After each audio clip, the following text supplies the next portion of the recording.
All right, I think we should be good now. What's going on? Good morning. Welcome to our morning note. My name is Carlos Garcia, founder and CEO of G.A.R Capital. It is 9:02 Eastern Standard Time. Happy Wednesday, everybody. August 26, 2020. You got it locked into the GAR Capital YouTube channel. Make sure to click on the bottom right hand of your screen. You can like, subscribe, and turn on notifications of our videos. We really do appreciate it. I don't know how many followers we have, how many subs we got. I think we got like 4,500 now. So appreciate that as always. We're trying to get to 10K so we can do another live streaming session. All right, let's go ahead and talk markets, shall we? Dow futures down about 27 points, 28,166. S&P future, Nasdaq futures up 11,753, up 27 handles. I had NASDAQ futures to the long side. I already took profits. I took profits. I think I put it on Twitter, on my personal Twitter, actually. You can see it. I'm going to see where I got out. I got out on this at 11,777. So I actually got out pretty much at the top. Made about a $562 profit. Very cool. I'm doing this. We're seeing if we're going to go ahead and start our futures service. Whole different ballgame from options. But again, we've had a lot of demand about it, asking about it. So obviously, when it comes to options, to futures, something that we'll be looking into. Futures is 24 hours a day, 5 days a week. Not everyone has futures trading. So again, we'll go over that when we get there. S&P futures up 1.25 handles, 34.44. There's a level I'm watching on E-mini futures. Once we break that, I'll go ahead and leg in a position to the long side, 34.50. Once we break 34.50 on S&P futures, I will buy some futures contracts for the upside. Russell 2000 index 1567 on Russell is down about 2 points. Crude oil futures down about 6 cents, 43.29. Bitcoin futures are flat, 11,310. Maybe that's not the right one. I'll have to check. 1918 on gold futures down about 0.23%. Silver futures are up 26.42. Euro dollar for my forex people down 46 pips, 117.88. Dollar yen 106.41, up about 4 pips, and the dollar index right now is up about 24 cents, 93.25, with the VIX down 2.36%, and that's where we are. Okay, so a couple things that headlines that I saw that I was looking at was that the Fed is going to keep monetary policy of 0% interest or 0% borrowing cost for the next 5 years, for 5 years or more in new policy. That's really big, guys. I mean, I talked about this on the podcast. Again, the Fed is giving you the green light to take more risk. A lot of people have talked about, oh, 2008, 2007, and 2000. Remember, at that time, the Fed was increasing rates. Alan Greenspan, 2000, said irrational exuberance. He was raising rates. That spoiled the party. 2008, rates were going pretty much higher with inflation, and that's what will happen. So if rates are still low, guys, that's where a green light is to really take a look at being bullish in the market. You know me, hashtag stay bullish. I've been sticking with it, and I do think that we're in another leg of the bull market. I still have my S&P target of 4,000 for the next 12 months. That'll be until next August. With this 5-year policy, I think by 2024, 5,000 is in play for the S&P. I'm still buying stocks. I'm looking into adding some more positions on any kind of pullbacks. I think at worst we'll get a 10% correction here and there, maybe during election time or around there, but I'm still sticking with that we're still going to go up. And you can make fun of me, you could timestamp this, whatever you want. But I mean, that's a big, big deal, guys. I do also believe that the Jackson Hole Symposium is today. The speech from Fed Chair Powell. No, that's tomorrow at 9 a.m. And the Jackson Hole is tomorrow as well. So today, not really much risk involved in the market. You could see some chop session. I've been actually pretty conservative the last couple of days. We had a really great Monday with Q's and Apple. We played Citibank yesterday, and it reversed on us with that rotation. Took a 50% haircut. We got into an IO, which was beautiful. Got 70%. I personally got 70%. I still have a runner on it. I have 17 calls. I posted on Twitter so you could see the volume, and it shot up, and now it's right at 19. If you're looking to get in, I would take a look at maybe some next week plays. If it breaks 1940, I would play that alert to the upside. 1940 is your alert, but make sure you have the volume there. If you see 1940 break, go for next week. Give yourself some more time. Give yourself a couple of extra days, especially with the Jackson Hole stuff and all that stuff. We don't know what he's going to say, but the Fed policy thing to me is a big deal. I don't own NIO. I don't think I want to own NIO at all.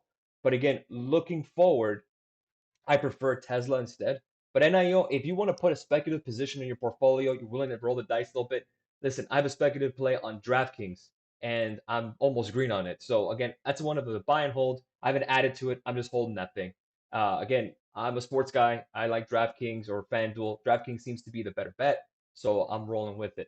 And as you can see, NFL's coming back. College football, we don't know, but baseball's on and basketball's on. And NBA has been pretty successful with the bubble right now. But NIO, I'm looking at that in 1940. One other stock I'm watching too. I also got into QQQ yesterday with our members. We're in the money. I think we're up 30%. We should clock about 50% at the open.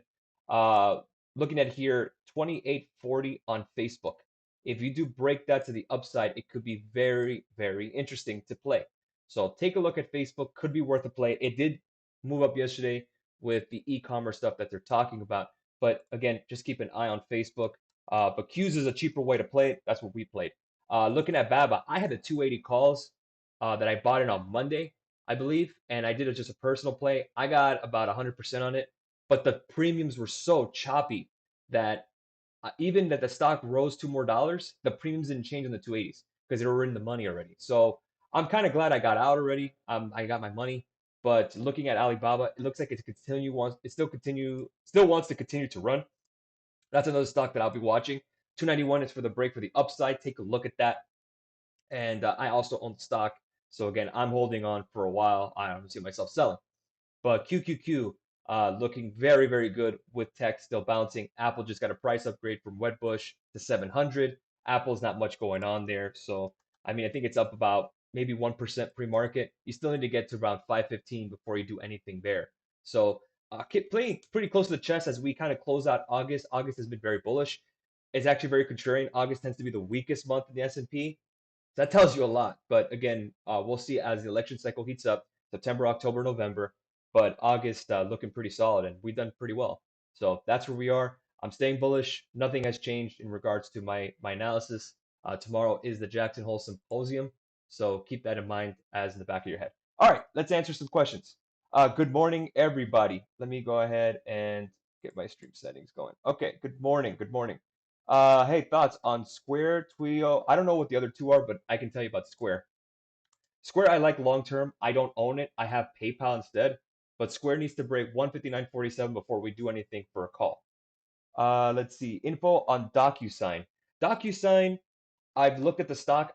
I have not owned it. I have a lot of tech already, but again, is more of a cloud-based play, kind of like an Adobe. I think Adobe will be a little better, but DocuSign has done very well, as you know, with the COVID stuff. If you're bullish tech, Docu is pretty good. I would recommend it.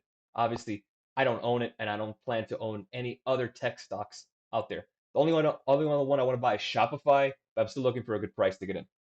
Microsoft. Microsoft is also on the rise. I have an alert at 217.64, looking to break that. So I'll go ahead and take out the alert.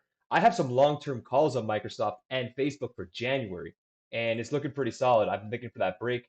Uh, Looking here on Microsoft, maybe the 220s could be very interesting. Take a look at the 220s if we get that continuation.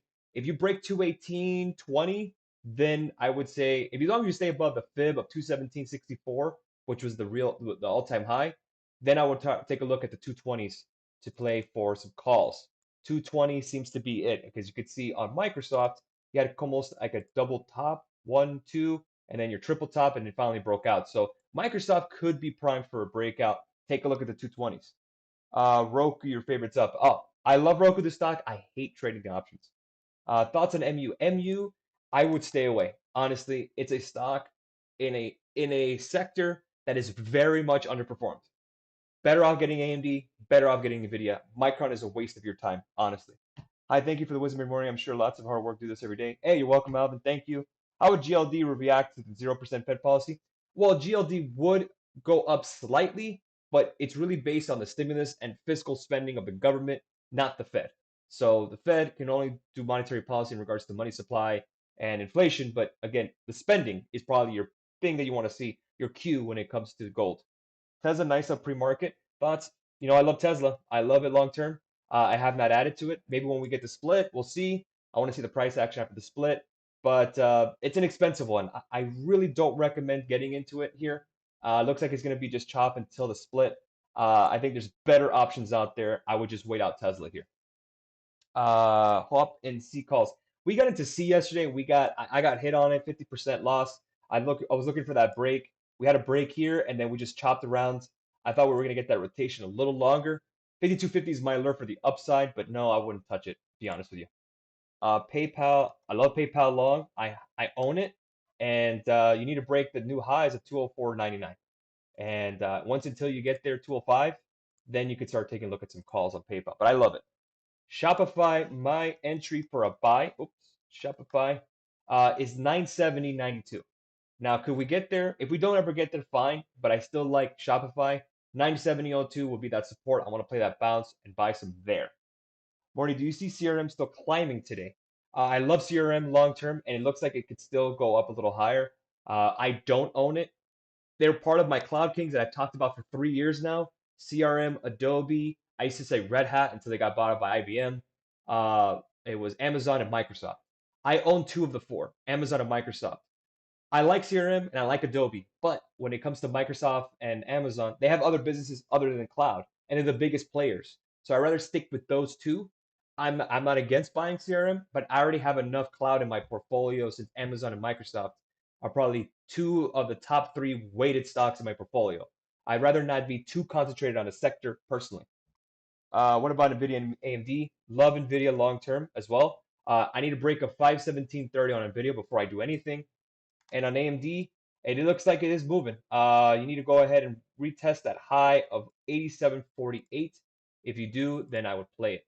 I had some calls on the personal side for AMD 2 weeks ago. I think it was the 80s, and it was 82s, and I just was too early. It happens, but I own the stock anyway, so it's all good. New calls on Apple, nothing there to play. Honestly, looking at it, and you still need to recapture that high before you do anything. If anything, I would probably say around 510-ish. Then you could probably target the 520s for the next week. It's starting to get a little pricey. Talking about Nvidia pricing, basically, based on the stock for options. You're gonna get the split anyways next week. I'd rather just wait for that. Let's not push anything here. Visa. I own Visa and I like it long term. Over my Mastercard, both the same. I had some calls on Visa, didn't work out. Obviously, took a hit on that. But Visa here, 208.10. It's a slow grinder to the upside. I like it long term. If you're looking to initiate a position, right now is a good time to get in. And expecting any pullback in the index this week? No, I don't think we're going to get any pullbacks this week. The only risk there would be the Jackson Hole Symposium, maybe with Chairman Powell saying something. But again, any kind of pullback to me is a buying opportunity. So that's what I'll be watching for. I don't know anything about Marvell Industries, Marvell Tech Group, but again, if you want to play it, some calls, if there's volume, take a look at 37.89 for a break to the upside. All right, guys, we'll leave it there. That's where we are for the day. Happy Wednesday. Happy trading. I'll be watching Alibaba. I'm watching QQQ. I'm watching NIO, and I'm watching Facebook for maybe some kind of plays there. So again, keep it conservative. Anything that you want to probably get into, take a look for next week. If anything, give yourself some time. Remember, Jackson Hole's tomorrow, so we don't know what's going to happen. Just manage your risk. We've had a great week so far. Let's see if we continue it, and QQQ should get us our nice bump there. If you have NIO and you watched our Twitter and our Instagram, congratulations, because you're definitely deep in the money. Again, I was just giving you the heads up on that volume. We traded it. Congratulations, guys. We'll leave it there. Have a great rest of your Wednesday. We'll catch you tomorrow.